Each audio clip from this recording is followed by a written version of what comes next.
Romeo stepped out, played really well, especially early in the game, and we couldn't account for him. They had a great game plan. They attacked Greg with a pick and roll with Jumar, and then they tried to post up Japhet. It gave us a lot of fits defensively, and they had a really great game plan, and it worked really well. We were just struggling to try to stay in the game, and then Justin hits the three from the corner, and he hits a floater, and before you know it, we had the lead. And I was shocked to look up there and see that we had the lead, and then we held on with some really good defense down the stretch. Joe came out and played some really crucial minutes. About playing the whole game, and suddenly stepped out, had to guard the best player in the country. What a yeoman's job he did for us. But you're not going to play a great game against that team because they're just not going to allow you to play a great game. So just happy that we had to grind it out. We needed to grind it out, and that's what we did. That's what the playoffs are all about, just grinding it out. I'm tired of talking. You know me, I'm stressed and everything, and I'm coming down, I start blabbing and just go.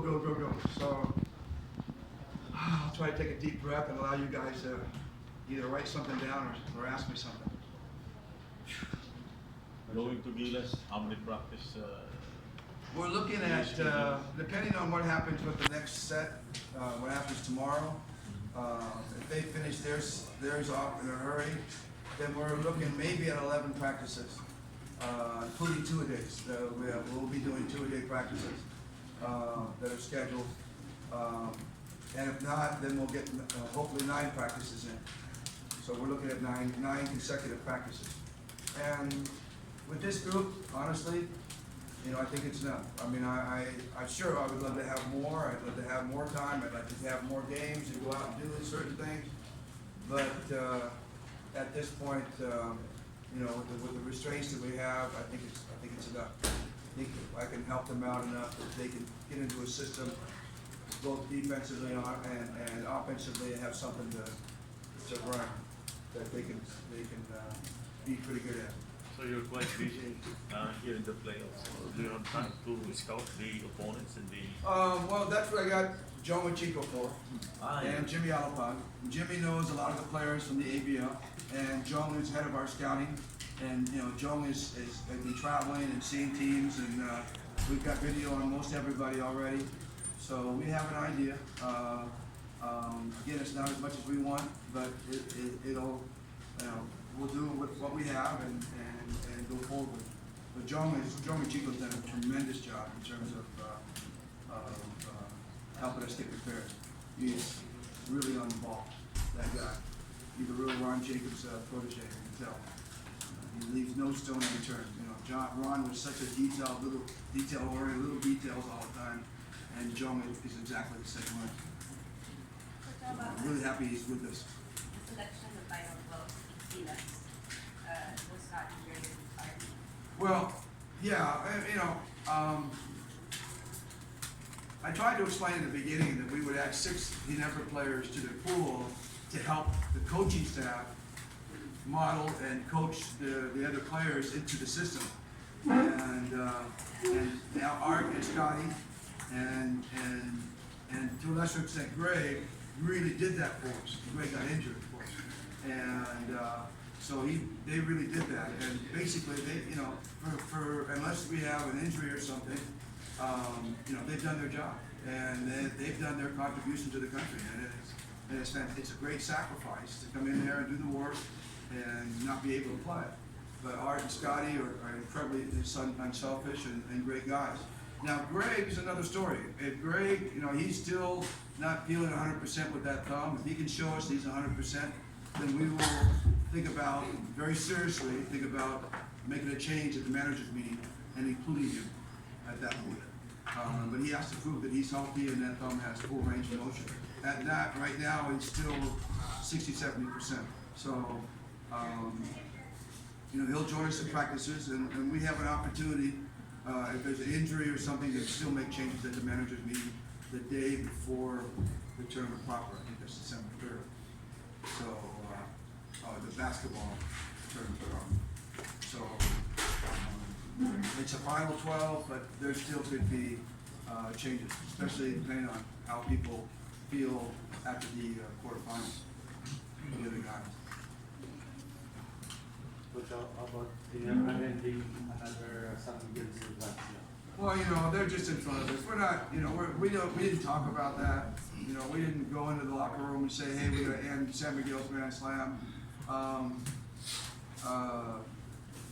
That wasn't really a motivation for us. Motivation for us was that San Miguel is a great team and in front of us, and we had to get through them. And that was our motivation. The fact that they're, that's their thing. That's not our thing. That's their thing going after that Grand Slam. And hopefully in the future, at some point, in the next 2 or 3 or 4 or 5 years, that hopefully I'm still around and we get a shot at trying to go after a Grand Slam as well. But I remember Chuck Reyes saying to me one time, and I don't know if Chuck will remember, but I remember him saying to me one time, he said, the only problem, this is before we won the Grand Slam at Alaska, he says, the only problem with you, me, at the time, Alaska winning the Grand Slam, is that we gotta hear about it all the time. And everybody's gonna talk, Alaska won the Grand Slam, and the other team's gotta say, Alaska won the Grand Slam, and it's really a pain to listen to that. So in that respect, we're glad we didn't have to listen to San Miguel saying they won the Grand Slam. We've heard about San Miguel enough in terms of all their success. But again, that wasn't something that we talked about as a team. I think the press was building it up more than we were.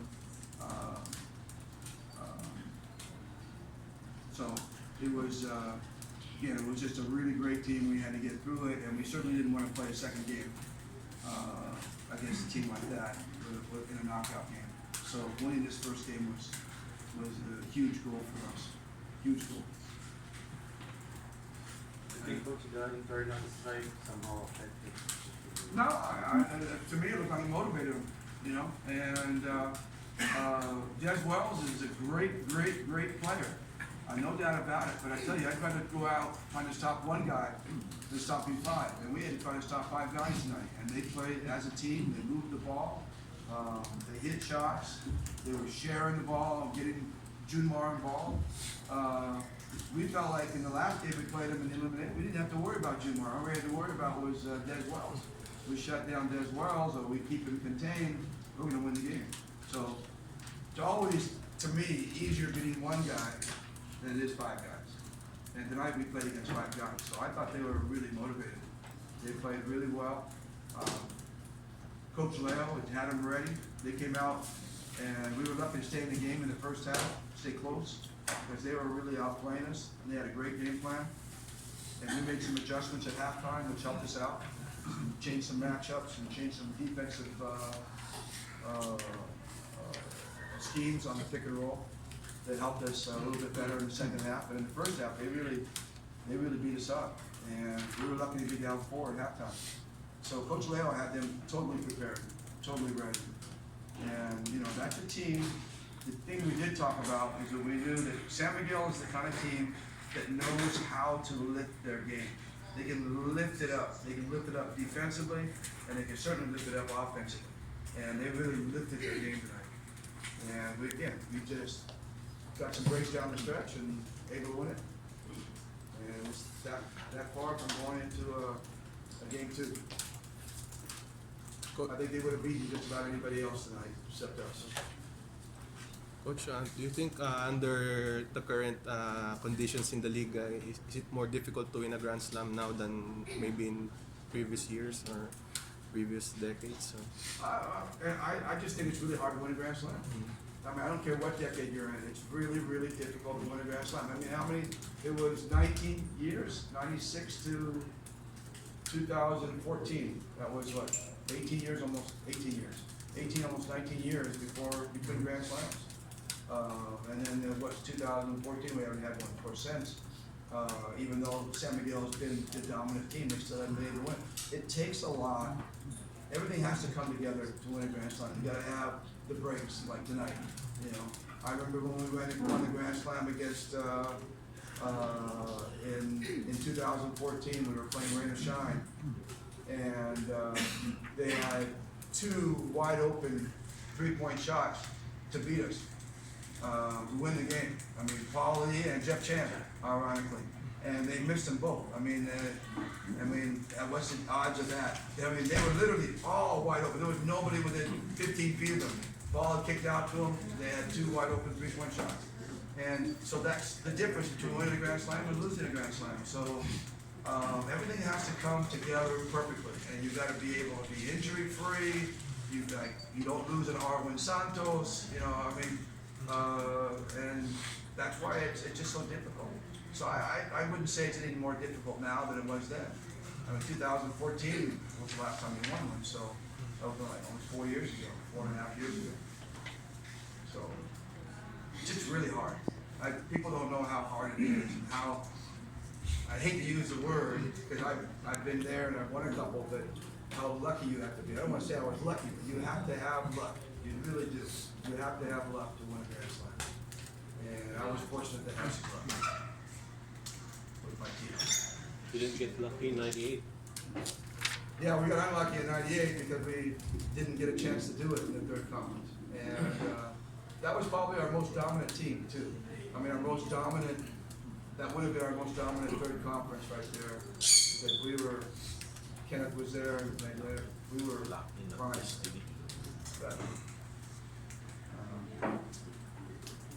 But it was a good cause. I have no regrets in that. I have 0. I don't know if the Alaska organization has regrets. I think they do, but I don't. Because I was the one that got to coach the national team, so there was no regrets for me at all. I have no regrets in that. I regret not winning the gold, but I don't have regrets not winning the Grand Slam. Coach, do you think you can give Ginebra a Grand Slam? Well, I said, next 2, 3, 4, 5 years, you never know. I mean, hopefully we keep growing and improving. It's always there. It's there for anybody. You just got to make sure you win an All-Filipino first. It all starts from the All-Filipino, and that's the hardest one to win. Except for San Miguel, they seem to win it every year.